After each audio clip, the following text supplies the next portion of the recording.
बहुरूपिया गधा। एक नगर में धोबी था। उसके पास एक गधा था जिस पर वह कपड़े लादकर नदी तट पर ले जाता और धुले कपड़े लादकर लौटता। धोबी का परिवार बड़ा था। सारी कमाई आटे दाल व चावल में खप जाती। गधे के लिए चार खरीदने के लिए कुछ न बचता। गांव की चरागाह पर गाय भैंसें चरती। अगर गधा उधर जाता तो चरवाहे डंडों से पीटकर उसे भगा देते। ठीक से चारा न मिलने के कारण गधा बहुत दुर्बल होने लगा। धोबी को भी चिंता होने लगी क्योंकि कमजोरी के कारण उसकी चाल इतनी धीमी हो गई थी कि नदी तक पहुंचने में पहले से दुगना समय लगने लगा था। एक दिन नदी किनारे जब धोबी ने कपड़े सूखने के लिए बिछा रखे थे तो आंधी आई। कपड़े इधर उधर हवा में उड़ गए। आंधी थमने पर उसे दूर दूर तक जाकर कपड़े उठाकर लाने पड़े।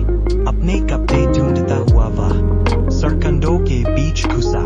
सरकंडों के बीच उसे एक मरा बाघ नजर आया। धोबी कपड़े लेकर लौटा और गट्ठर बंधे पर लादने लगा। गधा लड़खड़ाया। धोबी ने देखा कि उसका गधा इतना कमजोर हो गया है कि 1-2 दिन बाद बिल्कुल ही बैठ जाएगा। तभी धोबी को एक उपाय सूझा। वह सोचने लगा, अगर मैं उस बाघ की खाल उतार कर ले आऊं और रात को इस गधे को वह खाल उठाकर खेतों की ओर भेजूं तो लोग इसे बाघ समझकर डरेंगे।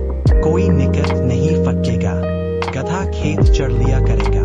धोबी ने ऐसा ही किया। दूसरे दिन नदी तट पर कपड़े जल्दी धोकर सूखने डाल दिए और फिर वह सरकंडों के बीच जाकर बाघ की खाल उतारने लगा। शाम को लौटते समय वह खाल को कपड़ों के बीच छिपाकर घर ले आया। रात को जब सब सो गए तो उसने बाघ की खाल गधे को ओढ़ाई। गधा दूर से देखने पर बाघ जैसा ही नजर आने लगा। धोबी संतुष्ट हुआ। फिर उसने गधे को खेतों की ओर खदेड़ दिया। गधे ने एक खेत में जाकर फसल खाना शुरू किया। रात को खेतों की रखवाली करने वालों ने खेत में बाघ देखा तो वे डरकर भाग खड़े हुए। गधे ने भरपेट फसल खाई और रात अंधेरे में ही घर लौट आया।